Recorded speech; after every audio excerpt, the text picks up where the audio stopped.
Nangunguna si VP Sara sa isang survey sa 2028 presidential elections. Resignation of Secretary Dave Simpson, Commissioner Simpson.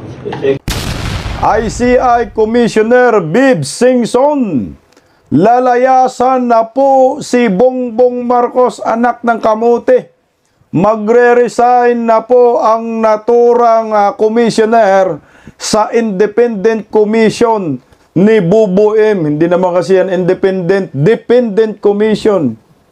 Isang malaking sampal ho ito kay Bongbong Marcos. Ano kaya ang dahilan ng naturang commissioner?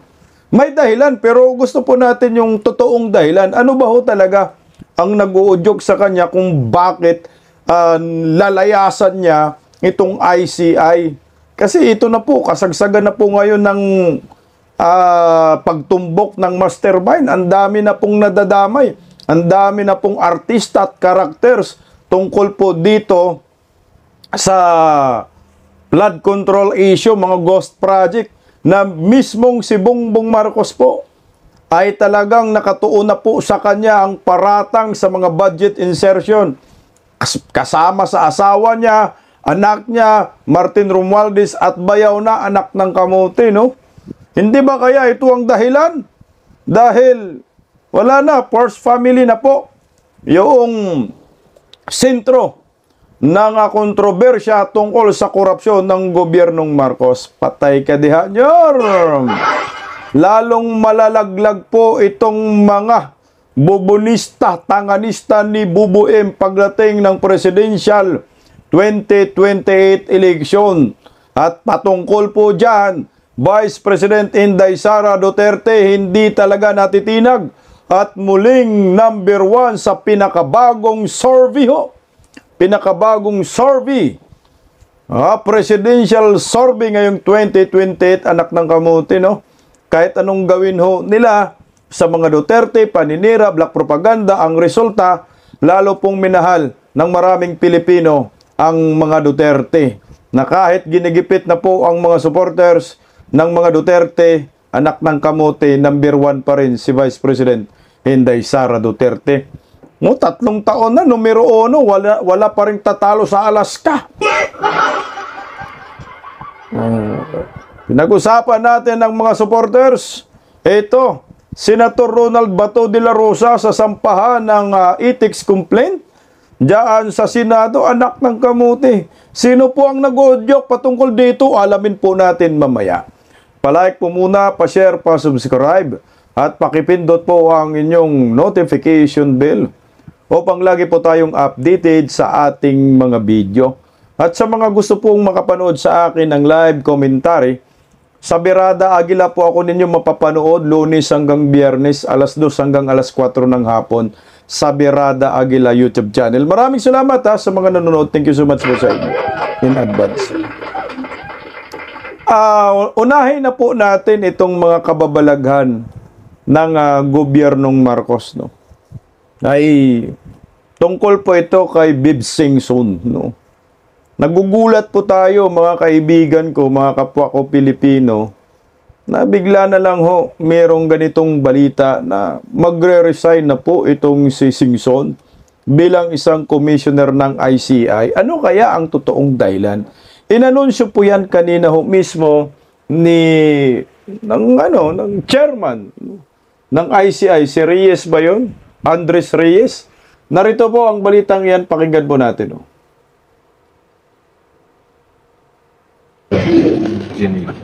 I would like to first announce the resignation of Secretary Dave Simpson, Commissioner Simpson, effective December 15, 2025, but could be extended to December 21.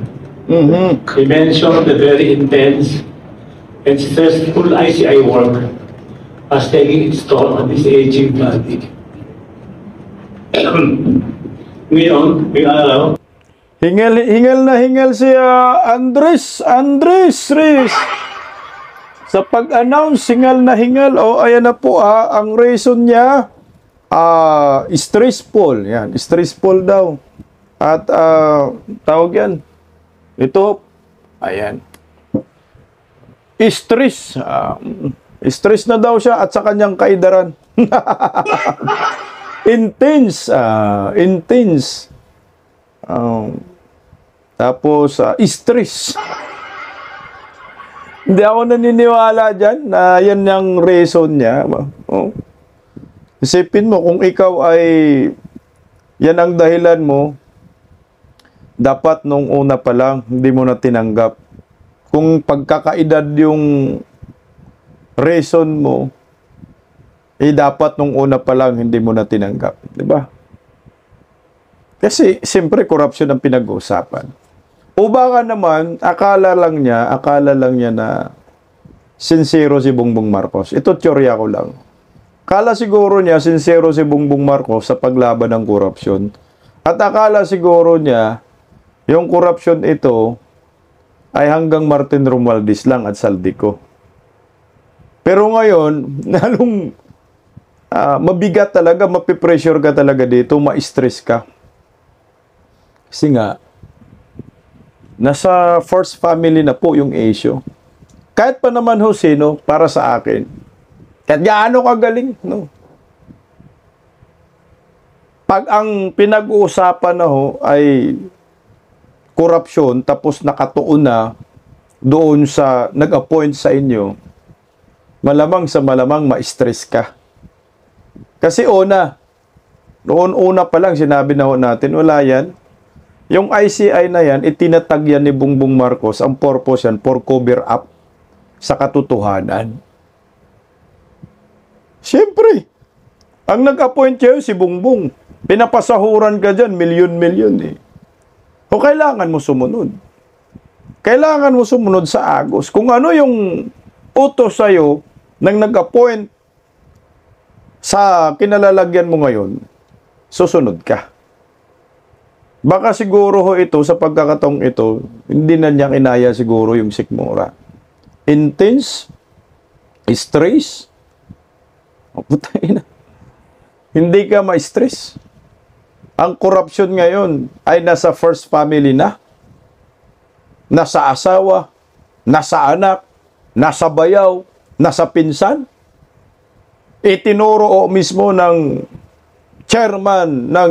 dating chairman ng General Appropriation Committee dyan sa Kongreso, Saldico, nakasama nila sa paglilima sa kaban ng bayan.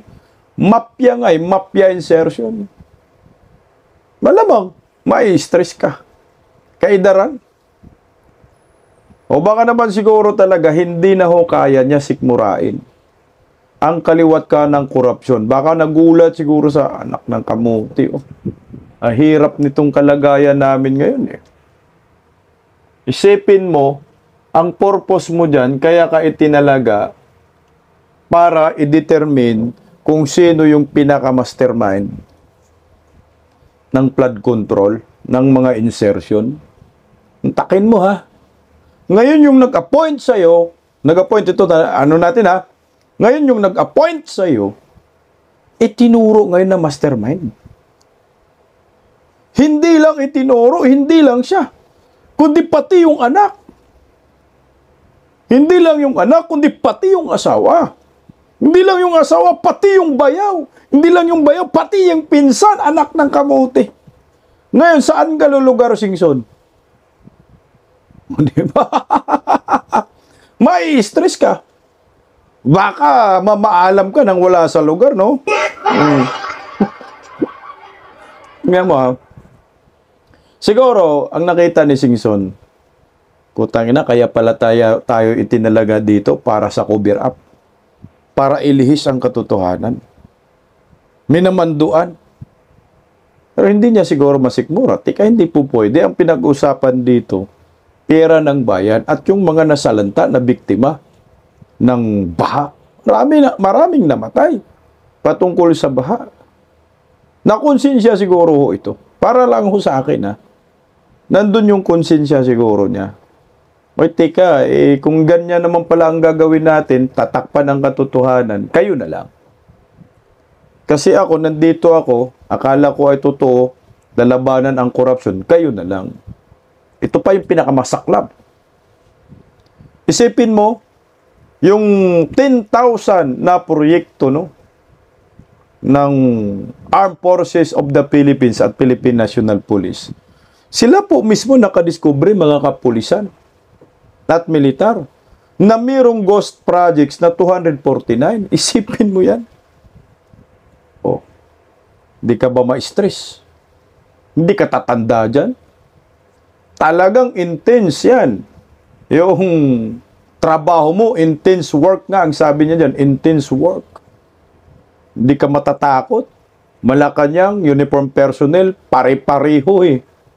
Merong ghost projects, meron corruption. Anak ng kamuti, saan ka pupulotin yan? Kung babanggiin mo, kung babanggain mo, yung mga kurakot talaga at mastermind, binabangga mo si Bongbong Marcos, binabangga mo yung mga militar ngayon. So, idihamak si Singson, former DPWH Secretary man yan ni Aquino lang, wala man lang yung alam sa mga baril. Okay lang sana kung may security personnel sila para ipagpatuloy niya yung kanyang katungkulan. Pero hindi. Yun yung tsorya ko, no? Nalaya naman tayo. O baka naman tinakot siya. Sige. Pag ikaw manindigan ka sa ginagawa mo yan, may paglalagyan ka. Kung hindi ka makikinig sa instruction, inunahan na niya. Again, hindi po ako naniniwala sa dahilan niya. Intense work, sa edad, at stress. Meron pang pinakabuod yan para sa akin. Baka mamaniubrahin, no? No? Isarswila yung investigasyon, kaya hindi niya kinaya, mag-resign na lang siya. Actually, ganito. Alam mo, Bib Singson, dapat noon pa lang, hindi mo na yan tinanggap yung posisyon na yan. Para sa akin, na. Ba't mo tinanggap, no? Alam mo naman, pamilyang Marcos mula noon hanggang ngayon, mga kawatan, anak ng kamuti talaga, oh. Ba't mo tinanggap? Anong meron? Naalala ko yung statement niya na sinabi si Diskaya, hindi pwedeng magiging state witness, eh. Baka, inutusan lang din siya noon that time. Magsabi ka ng ganun. Na hindi pwedeng si Diskaya. Baka, inutusan lang. So, ito lumalabas. Lalo na mga militar involved na rin, anak ng kamuti. Saan po tayo patutungo dito?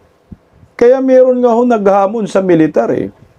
Ano po ang bago ko i-play yung video na naghahamon sa militar. Ano po ang magiging dito? Magiging implikasyon, epekto sa ICI ni Bongbong Marcos. Simple lang ang masasabi ko dyan.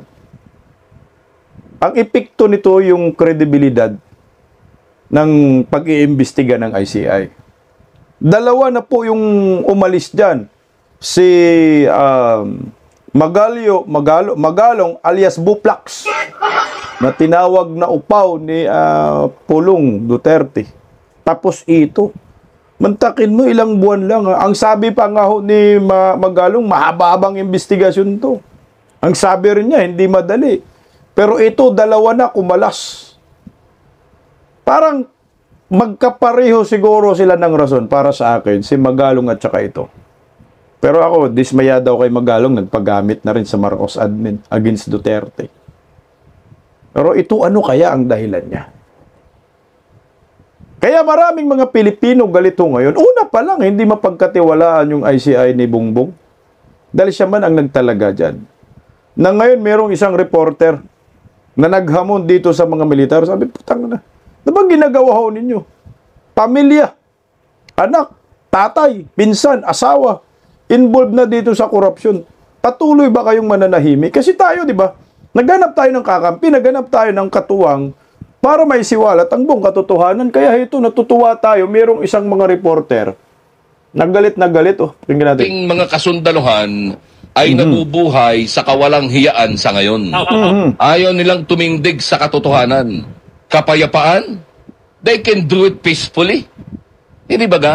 Dahil sila ang pwedeng gumawa, sila lang ang may higit na kakayanang gumawa ng kalapastanganan o gumawa ng tama pairali ng kapayapaan. Sila lang yun.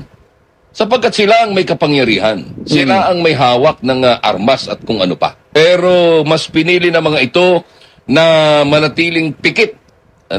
Pikit sa katotohanan. O kaya hindi nakapagtataka na isipin ng marami ang sandatahang lakas ng Pilipinas ay hindi na sandatahang lakas ng Pilipinas. Sandatahang lakas ng mga bangag. Di ba kayo nahihiya niyan? Ayan na. Hoy mga militar, sandatahang lakas daw kayo ng mga bangag. Aray ko. Hindi sandatahang lakas ng Pilipinas. Sir, dahan-dahan, sir. Makakasuhan ka, sir, inciting to sedition at destabilizer, sir. Nakalimutan kong pangalan ng reporter na ito. Tabang din, ha. Tama rin naman, ho. Iyan ay part pa rin ng freedom of expression at freedom of speech, ha. Hindi mo maiiwasan, Kayo ba ay sandatang lakas ng mga bangag? Kasi nga, mga bangag ngayon, ang nasa Malacanang, limas ng limas sa kaba ng bayan. Mag-hair follicle drug test kayo para hindi kayo sabihan ng bangag. Kayo naman talaga. Mga balat sibuyas naman. Simple lang naman yan. Buhok lang naman. Ayaw nyo pa. Ito na ho ang totoo dyan. Ba't takot? No? Itong mga militar, isangkot nga rin sila, di ba? 249 ghost projects. Sila rin nag-imbestiga, anak ng kagwang. Hindi tuloy, sir. Kung, sige, sabihin natin, andun, piliin ang tama.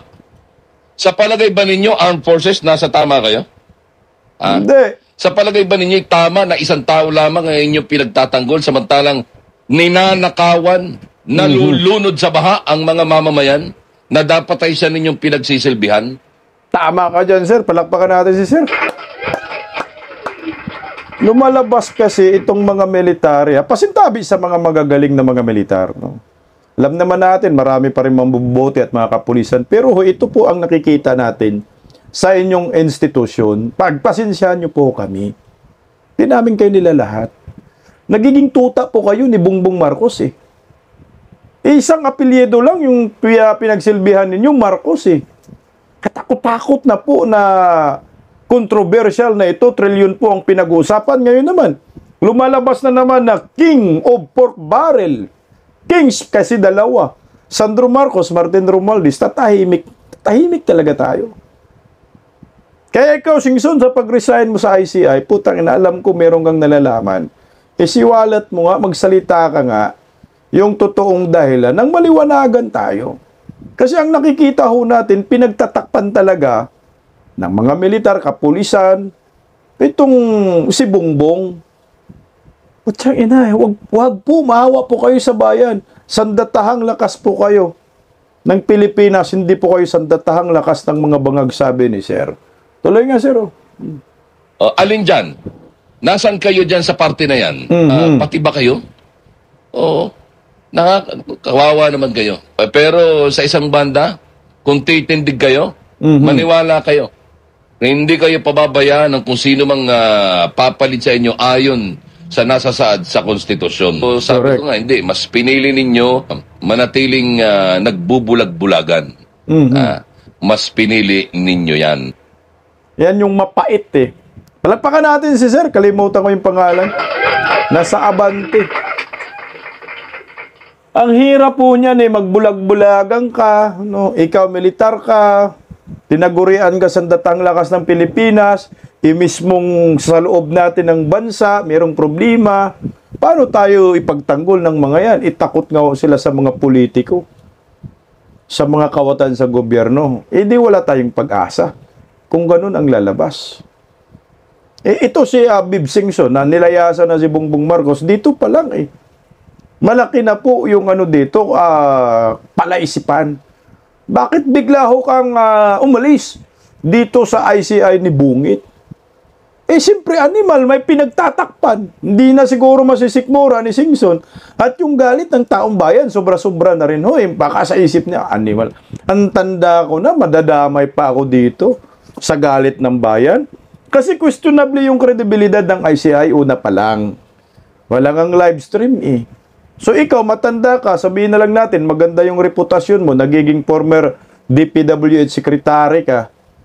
Pero ngayon, masisira yung karera mo, masisira yung pangalan mo dahil sa gobyernong Marcos na anak ng kamote. walang ibang ginagawa kundi pagtatakip butas sa mga isyu sa bayan. Kasi naghahanap ang taong bayan ng malalaking isda. Tama ba? Ngayon, meron na naman silang announcement na pakakasuhan. Magugulat ka.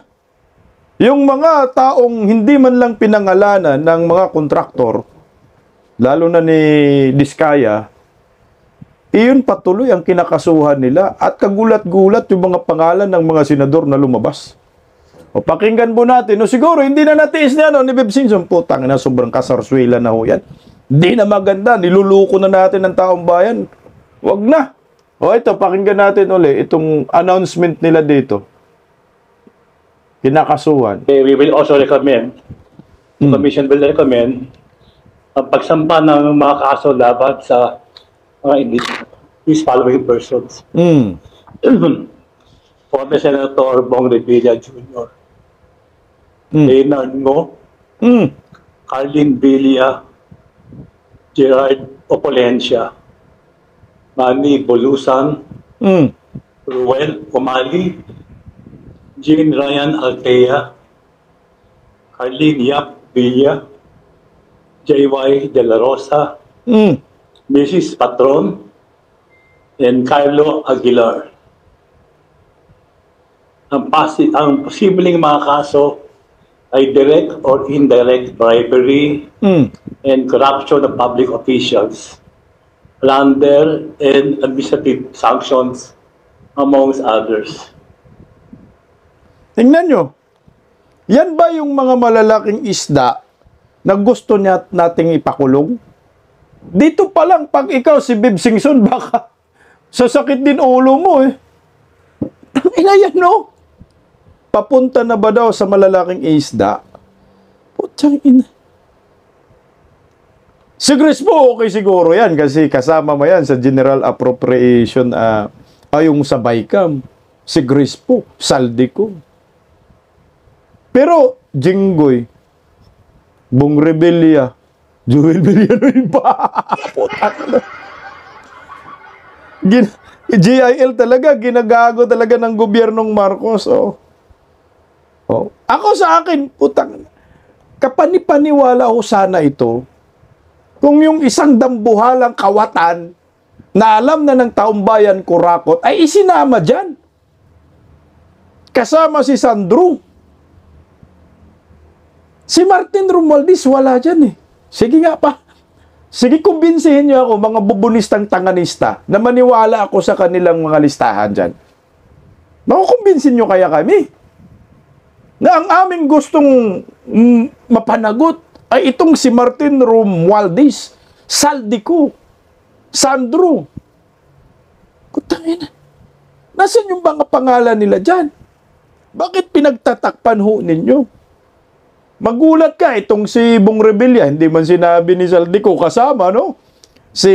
Pati si Chis Escudero, Joel Villanueva, at si Jinggoy. Pero nandyan, pati nga si Crispo, hindi rin naman sinabi, no? Ang pinangalanan ni Saldico, Martin Romualdez. Ito yung hinahanap natin, Martin Romualdez, Bongbong Marcos, Lisa Marcos, Martin Aranita, Sandro. Yan yung mga pinangalanan ni Saldico. Bakit? Nasaan yung mga yun? Ayan ho, yung malaking isda na hinahanap po natin na dapat mapanagot. Kaya kung ako, Beb Singson, putang ina, okay, iiwanan ko kayo ng iiwanan. Ayaw kong sumama sa inyo. Ito, hindi ba ho si Tito Soto naglabas ng statement dito? Na, tika lang. Hindi ho po pwede, sinisira nyo yung institusyon ng Senado eh. Bakit mga senador lang? Nasaan yung mga kongresista? Nasaan yung mga pinangalanan? Nasaan si Saldico? Na yung insertion, sinabi na nga ho eh, 100 billion insertion, Marcos, 1.2 trillion pesos allocable. Sige nga. Yung allocable na yan, ang may control ay si Martin Romualdez at si Sandro Marcos. Pero nasan yung pangalan ng buhaya? Ito nga ho rin yung isinisiwalat ni Kiko, di ba? Si Sandro, mas matindi ang insertion kaya nagkakatotoo. Na 1.2 trillion pesos kontrolado po ng Sandro at ni Romualdez Martin. Pero magulat-gulat ka itong ICI, wala man lang nakasuhan na yan, na buhayang-buhaya. Anak ng kamote. Sino ba yung mga district engineer? Anak ng kagwang talaga naman. Ayaw namin yan. Si Chris po, sige, kasuhan nyo yan. Si Budots, putang ina, nagabaan din eh. Alam mo, kawawa si Budots. So, talo na nga ho sa pagkasenador. Ayan, nakasuhan pa. Joel Villanueva talagang siniseryoso po ng gobyernong Marcos. Ano bang kasalanan mo, Joel? Yan ang patunay. Ang gobyernong Marcos, ang korupsyon ay nangingibabaw ho talaga. Bago natin pag-uusapan kunting segue lang ho tayo. Bago natin pag-uusapan ang number 1 survey ni Vice President Inday Sara Duterte. Alam nyo ba? Ang Pilipinas ngayon ay lumulubo na naman ang utang. Bago natin yung pag-usapan si Bato. Bakit lumulubo ang utang?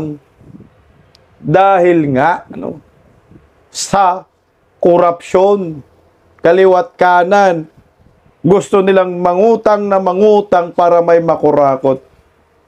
Tayo ang kawawa. Ito. The national government's outstanding debt rose to 17.6 trillion pesos in October, up 6.1% as new borrowings and a weaker peso pushed the total higher. This means higher interest costs for government, less fiscal space, and more pressure to keep revenues going. Data from the Bureau of Treasury shows that the peso slide 58.8 against the dollar lifted both domestic and external obligations. About 2/3 of the country's debt remains domestic, while foreign liabilities rose on new loans and currency movements, making the debt burden more sensitive to peso weakness. The Department of Finance expects the debt to GDP ratio to ease to 61.3% by end 2025 and drop to 58% by 2030, but only if growth holds and interest rates continue to come down. Tingnan mo, mag-18 trilyon na ang utang ng Pilipinas. Ito yung epekto ng pangungurakot ng gobyernong Marcos. Kaya pa natin ito hanggang 2028. Animal naman, maawa naman tayo sa mga sarili natin. Mag-18 trilyon, tulog pa rin ang militar. Wow. So, sinong maging kawawa dito? Tayo. Pero itong mga buhaya, ang sarap ng buhay nila. Ito ay bunga lahat ng corruption. Tingnan mo yung Philippine Stock Exchange Index. Bagsak lahat eh. Ayan bagsak, lagapak na lagapak. Kaya pa ba? Pumupula lahat Philippine Stock Exchange Index ngayong araw po yan December 3. Bagsak na ang ekonomiya ng ating bansa. Sinong sisihin ito? Gobyernong Marcos. Ngayon, tayong mga Pilipino, kailangan po talaga natin ng panibagong pag-asa. Kailangan po talaga natin ng leader na hahalili, papalit kay Bongbong, na mabigyan tayo ng panibagong pag-asa. At may babalik yung dating sigla ng ekonomiya at makulong yung mga kurakot sa gobyerno. Alam ho, nakakatakot yung mga numero na yan, bagsak talaga lahat. Ibig sabihin, ang ekonomiya natin naghihingalo na. Wala po tayong ibang nakita dito na pwedeng maghilom sa lahat ng mga sugat natin sa ekonomiya, corruption, lahat-lahat, security, accountability, peace and security. Si Vice President Inday Sara Duterte, na ngayon nangunguna na naman sa survey. Iyak na naman ang mga buhaya. Iyak na naman mga bobonistang, tanganistang, loyalista ni Bangag.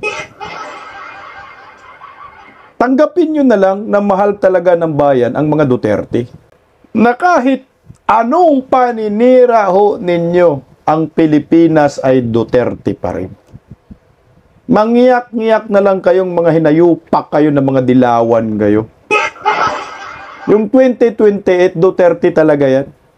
2022 nga, Duterte yan. Nabudo lang sa kay Bangag eh.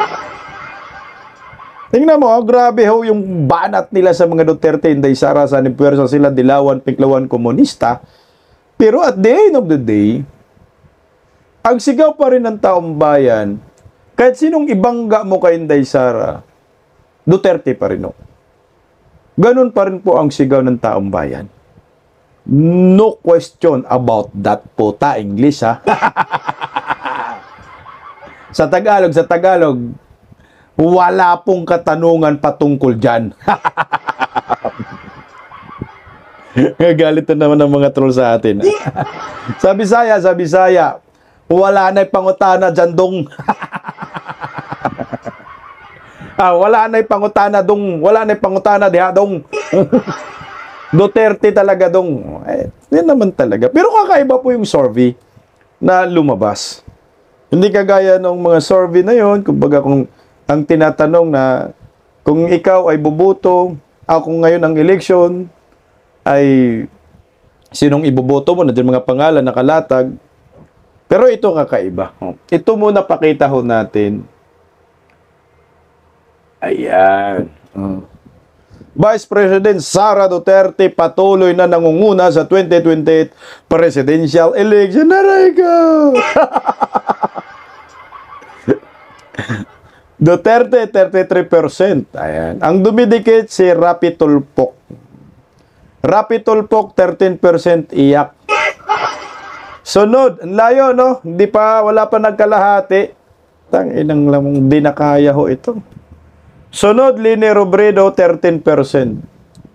Bungo, 4%. Senator Padilla, 3.3%. Grispo, 3.3%. Hontiveros, 2.4. Yan ang nangarap paging presidente. Putang ina mo. Ang inumin. Bambini, 2%. Ito ang dagat. Wow, dagat. 1.6%. Ang hari ng pork barrel, ang mga buhaya, 0.8%.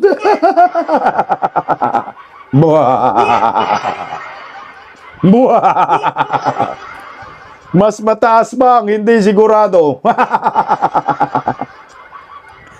Yung hindi sigurado, 22.2%, dun yan sa 33. Kahit magsama-sama pa yung numero ni Lene Robredo, Bam Aquino, kahit isama mo. Tsaka yung mga pinklawan numero, layo. Hindi makakapantay kay Vice President Inday Sara Duterte. Kahit ipasok pa siguro yung 13, tama, 26, 27, 28, 29, 30, 31. Kahit magsama-sama na, kahit Tulfo, Robredo, tsaka Hontiveros, mataas pa rin si Vice President Inday Sara Duterte. Walang makatalo nga kahit sinong ibangga. Ito ho yung patunay na kahit anong paninira ho ninyo, no, kay Vice President Inday Sara, ang sigaw pa rin po ng taong bayan ay Duterte. Duterte pa rin. Ito ha, ang survey ng WR, no? Yan ay WR nga na survey. Tingnan mo kakaiba po yung inano niya. Survey na to. WR numero, Philippine Public Opinion. Ayan. Ito po yung fourth quarter na po ito na survey. Fourth quarter, November 21 to 28. Tingnan nyo po, pre-election preference survey. Magugulat ka dito eh. Ayan oh. Yan, magulat ka dyan. Yung mga nakalagay dyan, sa graph na yan, may percentage, no? Metro Manila. So, meron silang survey sa Metro Manila kung sino po yung iboboto ho nila. Alam natin yung Metro Manila, daming bangag, no? Daming Pinklawan, Dilawan, Bubunistang, Tanganista ni Ngiwiim. Ang dami, tingnan nyo ha. Metro Manila, sinong nangunguna? Inday Saray. 23%, yung 28% unsure. So, mahati pa yan. Baka nga yung unsure, mapunta pa rin yan sa mga Duterte. Kasi kung sino po yung nangunguna, doon talaga pupunta. Yung iba pang hindi nakapag-desisyon. Pero number 1 si Inday Sara sa Metro Manila, 23%. Si Leni Robredo, na alam natin maraming alipuris na mga Pinklawan Dilawan sa Metro Manila, 15% lang. Di ba? Layo. Sunod, Rapi Tulfo, 12%. Robin Padilla, 4%. Mapunta pa to kay Robin Padilla, mapunta pa yan kay Vice President Inday Sara. So, magiging 27% yan. Yung unsure, mapunta pa kay Inday, lalabas mga 50% si Inday. Ito, sa kabuuan ng Luzon, sa rest of Luzon, so ibig sabihin, North-South Luzon, ito pinagsama. Kasama na siguro yung Central Luzon dito, rest of Luzon, lahat nakasama. Tingnan nyo, sino number 1? Inday Sara Duterte pa rin, 20%. Ang pag-akala natin yung mga Luzon, marka bangag, marka Pinklawan, pero hindi. Duterte pa rin eh. Dumikit ng konti si Tulfo Rapi. Robredo Lini, 18%, Bungo 4%. So, yung 4, mapupunta pa yan kay Inday Sara, 24%. Sa unsure, 25%. Kay Inday Sara pa rin. Ito, Visayas. Grabe, ang tindi sa Visayas. Oh. Sa Visayas naman, Duterte Sara, 43%. Grabe no. Sulit yung boto. Merong unsure, 23%. So, yung 23, mapunta pa talaga yan kay Inday Sara. Baka mag 60% pa si Inday dyan sa Visayas. Tulfo, 11%. Leni Robredo, 6%. Ang layo. O dito sa Mindanao, napakataas. Mindanao, 58% Inday Sara Duterte. So nga, ang yung unsure, 13%, Robredo, 8%, Bungo, 5%. Magiging 60% talaga si Inday Sara kasi yung kay Bungo, mapunta man kay Inday Sara yan. Tulfo, 5%. Ganun ho, katindi. So, wala nang iba ho. Ang pinakamalakas po na kandidato sa pagkapangulo ngayong 2028, Inday Sara. Yan ang patunay. Ay yung mga paninira ng mga kalaban, mga anti-Duterte, hindi ho umuobra. Na kahit hinahatak ho ngayon ng Makabayan Black, ayan oh, ang sikong Pulong Duterte patungkol sa flood control, hindi pa rin umuobra. Di ba? Dami ng diversionary tactics eh. Ito yung kinakatukutan ng gobyernong Marcos na maging presidente si Inday Sara. Sabi yan ni Tenyo, kailangan kasama sa investigasyon yung role ng kongresista sa distritong ngayon. Iyon. You know that time that was Representative Pulong Duterte. Ang walang ghost projects, may proyekto nga eh. Sabi naman ni Kung Pulong, ako ang pinupunterya mo. Kung di ka ba naman bubo, di ako member ng House Appropriation Committee at di ako nagtatrabaho sa DPWH. At saka yung nilabas natin video kanina sa bilyonaryo, wala as in. Hindi naambunan si Kung Pulong Duterte ng alokabul budget ni Romualdez at ni Sandro Marcos. Lahat ng kaalyado ng Duterte. Wala talagang ganun budget. Pero ngayon itong hinayupak na Makabayan, pinipilit nila dungisan ang mga Duterte. Hindi na ho nyo kaya, sir. Kahit anong gawin ho ninyo, paninira sa mga Duterte, ang simpatiya ho ng taong bayan nasa mga Duterte na. Wala ka nang magagawa dyan. Tingnan mo. Pakinggan po natin itong news na ito patungkol po dyan sa presidential survey. O, nasan ba yun? Nasan ka? Ito, pakinggan natin. Yeah, words. Ito pala, sorry ha. Pakinggan po natin, oh. Nangunguna si VP Sara sa isang survey sa 2028 presidential elections at naniniwala ang bise na ito ang dahilan kung bakit siya gustong alisin sa pwesto ng administrasyon. Kaugnay niyan, makakausap po natin ngayon political analyst Ronald Llamas. Ronald, magandang gabi sa'yo. Oh, ito na yung Pinklawan Dilawan na hindi matanggap yung survey. Oh, ito. Hindi nila matanggap-tanggap to. Ako sa akin, tama po yun. Yan ang dahilan talaga. Kung bakit gustong ipa-impeach, pag-resignin si Vice President Inday Sara sa pagkapangulo. Hindi na kaya ng mga animal eh. Tuloy, pakinggan natin konti. Magandang gabi, Pinky. Kamusta? I'm good. Kayo po? Eto, Yung kalbo. traffic sa ulan. Oo nga, malakas ang ulan. VP Sara is leading the 2028 race ayon sa isang non-commissioned survey ng Tangere. How credible are surveys released early on this time? Well, una ay yung Tangere ay isa lamang sa maraming survey firms. At minsan naman magkakaiba yung mga resulta ng mga survey firms. Halimbawa, yung nakita ko na similar survey ng Okta ay magkadikit si Vice President Sara at saka si Rapi Tulfo. Pero that was several months ago. Ikalawa ay medyo tinamaan yung mga survey dito nakaraang election, kung maalala mo, Pinky. No? Mukhang marami sa kanila, if not karamihan, ay medyo nagkaroon ng crisis of credibility. Hindi ko alam kung ano pa yung kanilang... Malol kang kalbo ka. So ngayon, wala nang kredibilidad ang mga survey firm. Kasi si Inday Sara nangunguna. Pero pag si Leni Robredo mangunguna, credible. Ayan tayo. Wala dyan naman tayo. Lahat naman ang survey ngayon. Kahit non-commission survey nabanggit ng bilyonaryo yung Tangere. Non-commission survey. Pero ngayon, wala na akong kredibilidad, sira na. Sasabihin nyo kasi number 1 si Inday Sara. Pero pag si Leni Robredo, ang mag-number 1, credible yung survey firm, ulol. Wala na kahit walang survey. Si gusto nyo, mag-ano tayo, ang tawag yan, kalye survey, para malaman talaga natin ang pulso ng bayan. Wala na, ito na ho yun talaga. Kahit wala namang survey. Number 1 sa puso si Inday Sara. Kahit sa social media. Number 1 talaga, Duterte pa rin. Mga hunghang kayo. ginawang summation para ito ay maayos. Siguro dumadaan pa sila sa ganung proseso. Yeah. At, sabi mo nga, medyo maaga pa. Oo, yun na Para sa ganitong survey. I was gonna underscore that dahil 3 taon pa bago ang presidential elections. Kaya nga ang tanong, how credible are they at this point in time? So, pero because it's the one that's out, ayon kasi din sa survey, it's Sara versus Lenny sa 2028. How likely is this scenario para sa'yo? Well, una, isa sigurong manifestation yung survey na yan.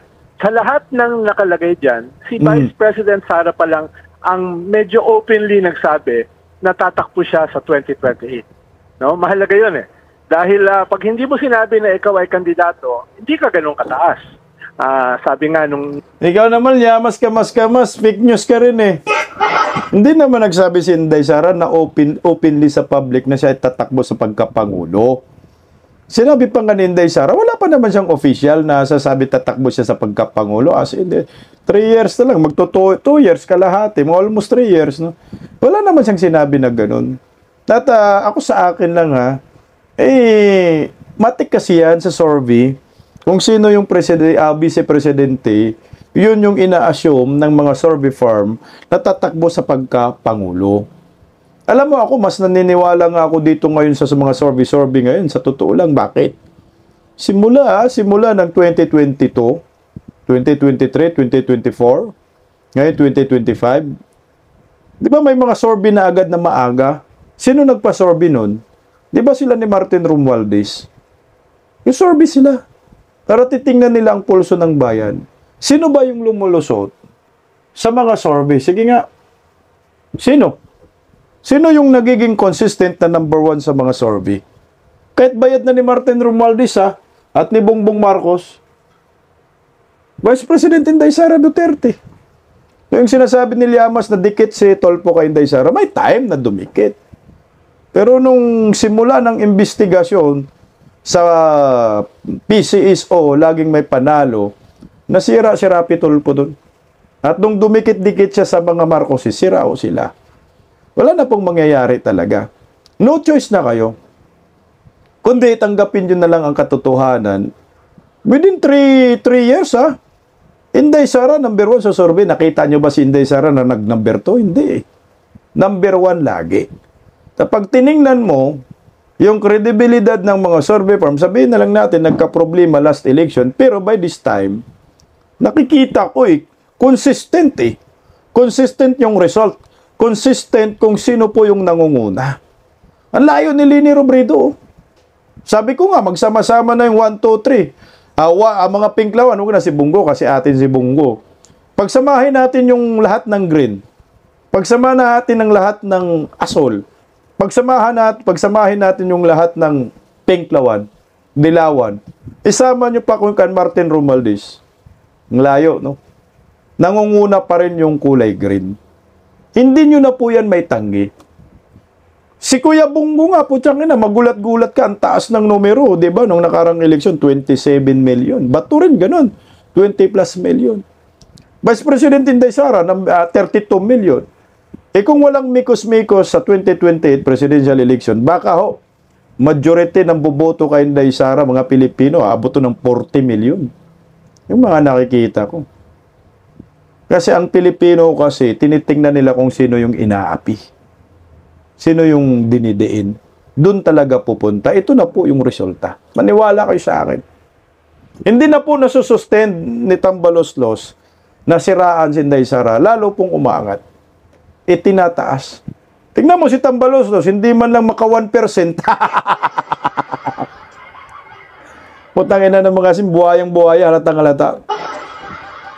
Na ngayon, pinag-iinitan ngayon, mga supporters ni Inday Sara Duterte, mga Duterte. Isa kasi yan sa mga ginagawa ngayon ng gobyernong Marcos, pahinain yung mga supporters ng mga Duterte.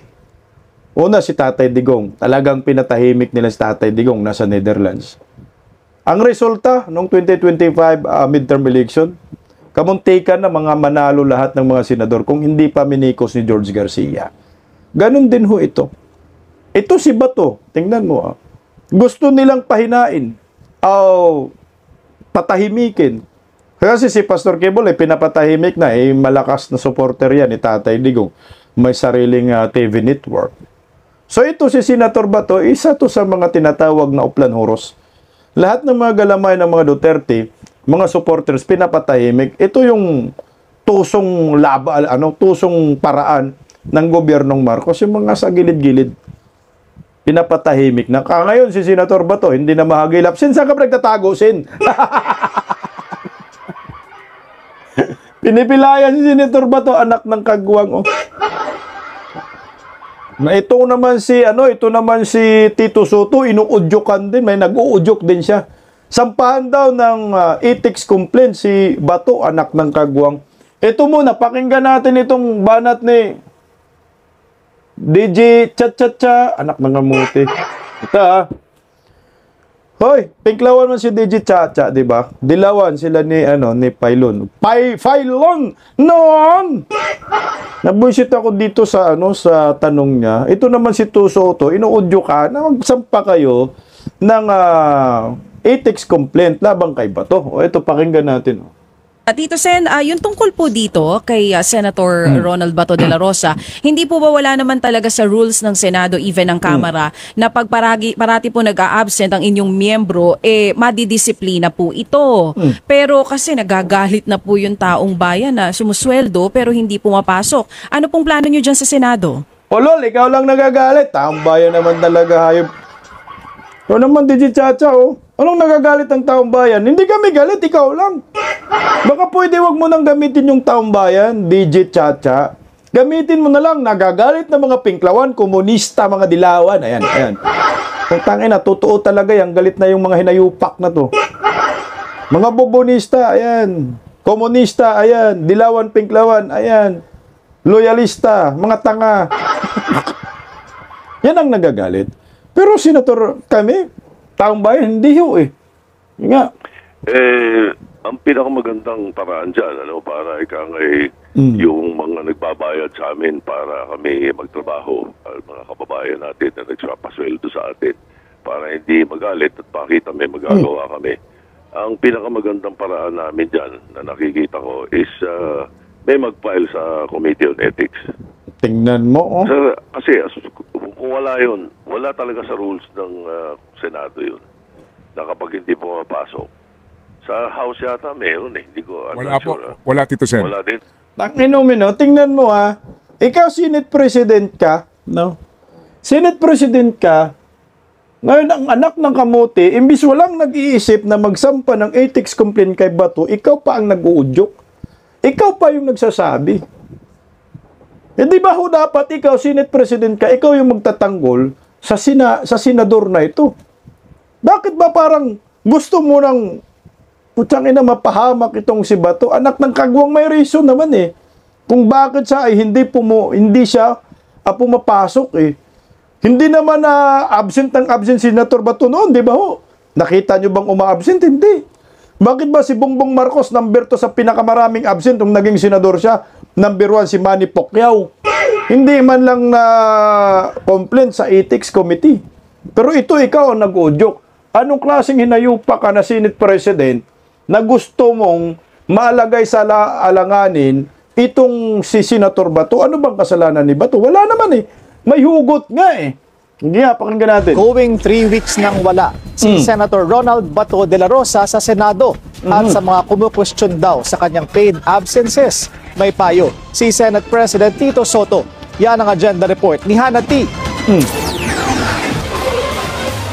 Inudyok ni Senate President Tito Soto na magreklamo na lang sa Ethics Committee ng Senado ang sino mang concerned sa attendance ni Senator Bato de la Rosa. Una na kasing lumitaw na walang no work, no pay rule para sa mga mambabatas, kahit gaano pa sila katagal absent. Siguro kung mayroong mga kababayan tayo na gustong tanungin itong ganyan, at saka let's say gustong panagutin ng isang legislator, mag-file sila ng ethics complaint. Ito ang magandang remedyo para matalakay natin yan. Anak ka ng kagwang ka. Putang ina, yung mga senador umaasa sa Senate President, ikaw pa nakaisip ng ganyan. Anong klaseng tao ka? Yan ang kitang-kita mo. Kayong mga senador, palitan nyo na po ito. Hindi po kaya kayong protektahan ng Senate President na ito. Ipagkanuluho kayo at tatraydorin po kayo, sasaksakin kayo patalikod. Anak ng kamote. Oh. Magtatatlong linggo ng missing in action si Senator Bato de la Rosa sa Senado. Kasunod ng report ng Ombudsman na may arrest warrant na raw ang ICC laban sa kanya. Kaugnay na madugong war on drugs ng Duterte administration. Una lang kinwestiyon kung dapat na bang mag-craft ng Senate rules kaugnay ng pagpapasahod sa mga senador kahit absent sila. Pero duda si Soto kung makakapag-amyenda ng ganitong rule. Allotted na rin daw ang budget para sa sweldo nila. May hirit pa si Soto. Sa Congress nga, mayroong isang buong taon hindi mapasok eh. Wala naman silang ginagawa, wala rin umaawal eh. O ito. Ito, 2 to 3 weeks pa lang. Napakaraming congressman na ginagawa yan dati, ba't hindi nyo question? Sir, wala pong rina. Bakit ngayon ang Senate na napapag-inita sa 2-3 linggo hindi pumasok? Functioning pa rin naman daw ang Ay buang ka? Ngayon pala, meron naman palang ganun sa Kongreso. Mga ilang taon hindi pumapasok eh. Bakit nakaisip ka na magsampa kayo ng ethics complaint? Imbis walang nakaisip ng ganun, nag-uudyok ka. So ngayon, bigla kang kambyo. Pero tapos na sinabi mo. Ano ba talaga ang plano mo sa buhay mo? Iwas pusoy ka? Iwas ka sa galit na pwedeng bitawan ni Senator Bato, baka ma-uppercut kan. Laki pa naman ng braso nun. Diba sabay kang muting eh. Bakit ba sa Kongreso eh? Siyang noon man eh. Di naman na ganun eh. Di pumapasok, walang complaint. Bakit dito 2 linggo? Ay gago, ikaw yung nagsabi eh. Na sampa kayo ng ethics complaint. Nasa bunganga mo rin. Ganun ka ba sa pagiging senador, anak ng kagwang? Tawang opisina ni De La Rosa dahil may mga staff pa rin siya roon. Pinaalala naman ni Senate Minority Leader Alan Peter Cayetano na option ito ni De La Rosa, lalo na't kailangan niya raw ng assurance na mapoprotektahan ng gobyerno ang karapatan niya sakaling totoo ang ICC warrant. Yung gobyerno dapat i-assure si Senator Bato na merong proseso. Correct. Diba? Kasi kung sasabihin anytime pwede kang damputin at dalhin sa ibang bansa, hindi ko sinasabing option sa lahat yun. Huwag magpakita. But when your life or liberty is threatened, you really think of options. Sa panahon ni Tingnan mo ha, kay Senator Bato, may reason siya. Kasi nga tuso yung gobyerno, Sinabi ng ombudsman, may warrant of arrest. Ngayon, ano yung assurance ko? Ano yung assurance ko po na hindi po ako gagaguhin ng gobyerno? Yung former president ginagago eh. Kaya ba akong protektahan ng Senado bila akong senador? Elected senador? Kung tarantaduhin ako ng gobyernong ito gaya sa ginawa kay Tatay Digong, puprotektahan ba ako ninyo? Yung karapatan ko bilang isang Pilipino na magkuha ako ng abogado para ilaban ko yung mga akusasyon sa akin, dito natin pag-uusapan sa lower court, sa korte ng bansa sa Pilipinas, mabibigyan ba ako ng ganong karapatan? Tiningnan natin kay Tatay Digong, hindi nabigyan ng karapatan eh. Tama dyan si Senator Alan Peter Cayetano. Utang, nabigyan nyo ng assurance na itong si Bato ay hindi kayang bitbitin ng mga banyaga at kidnapin at ipagkanulo ng gobyernong ito. Wala nga ho tayong nakikitang gano'n na safety si Senator Bato. Kundi, isa lang ang nakikita natin, matik yan, tatraydo rin si Bato dito at kaya sang ipagkanulo. Kasi yun yung script nila. Pahinain yung mga supporters ni Digong na Vice President Inday Sara para sa 2028 presidential election at sa impeachment. Bakit yan si Leila de Lima? Pati si Senator Antonio Trillanes. Ang alam ko, ang Senate President yan, si Tito Soto. Nasa kulungan man ang mga yan eh. Hindi naman yan pumapasok, hindi naman naka-duty yan, nasa kulungan yan. Anong ginagawa? Internet lang. O bakit hindi man yan sinipa at walang ethics complaint? Nagkatrabaho pa, may sahod pa. Dating Senador Leila de Lima at Sonny Trillanes, nagpatuloy ang kanilang sweldo kahit detained sila kaugnay ng kani-kanyang kaso. Nakapag-file din sila ng legislation habang nakakulong. Nagtuloy-tuloy din ang sweldo ni Senate President Pro Tempore Panfilo Lacson kahit nagtago siya ng higit kumulang 1 taon kaugnay ng isang criminal case noong 2010. Nagbiro pa raw si De La Rosa kay Lacson nang kamustahin niya ito. Ani De La Rosa, i-break daw nito ang record ni Lacson pagdating sa pagtatago. Hanggang ngayon, wala pa rin daw personal communication si De La Rosa kay SP Soto tungkol sa kanyang absences. Base sa Senate rules, ilan lang sa mga nakalagay doon ang quorum at penalties, gaya ng suspension o expulsion kapag may disorderly behavior ang isang senador. Para sa agenda.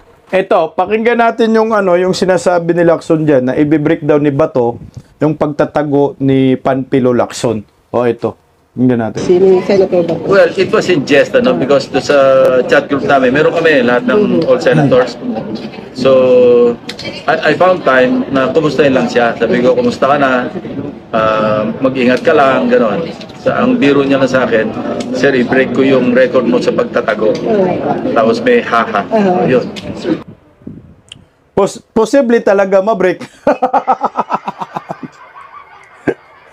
Si Lacson mahigit 2 taon nagtatago, 'di ba? The Sir Corbito case. Nilayasan din niya 'yan eh. Si Bato na 3 taon magtatago. 2028 pag napalitan na si Bangag. Pag si Inday Sara na maging presidente, tingnan mo. Tsaka nandyan pa naman mga staff ni Bato. Functional pa naman yung office. Bakit alisan mo ng budget? Bakit alisan mo ng sahod? Yan pa rin, no? Bakit si De Lima, si Trillanes, Lacson, nangyari man doon. Pero ito, hindi pwede dahil Duterte si Bato. Kamuti talaga ng Pilipinas, no? Wala na, Nyor. Kahit anong gawin ho ninyo, talagang tatandaan ko yung sinasabi ni Tatay Digong na ipinadala niya kay Vice President Inday Sara Duterte. There will be a day of reckoning. Malapit na po yan. Kunti na lang, wala nang 3 taon. Ano na bang pitsa ngayon? 2025 na eh. Wala nang 3 taon, mga 2 taon na lang. Tiis-tiis na lang tayo. Malay natin, sabi ni Guanzon. Malay natin, biglang ma-overdose. Masubrahan sa pulburon. Then, kunyari ngayon, malango lalo, di ba?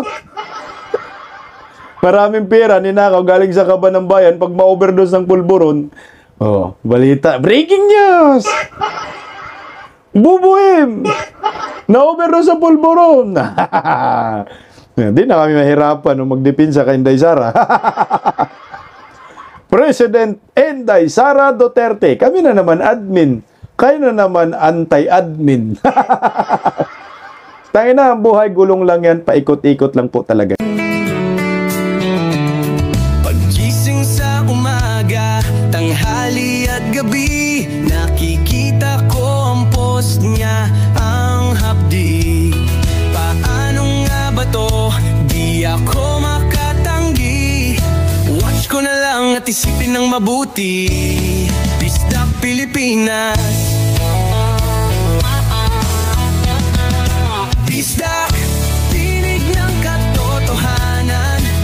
Sa bawat vlog may laban sa kasinungalingan.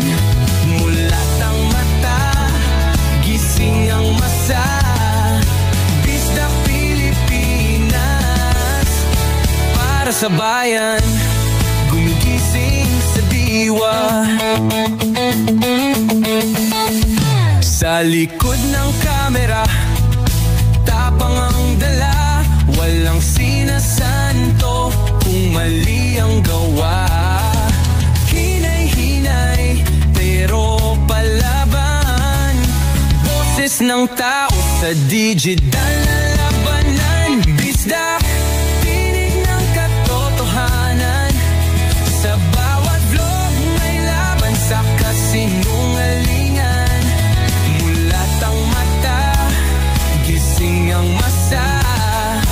Bisdak Pilipinas, para sa bayan, gumigising sa diwa.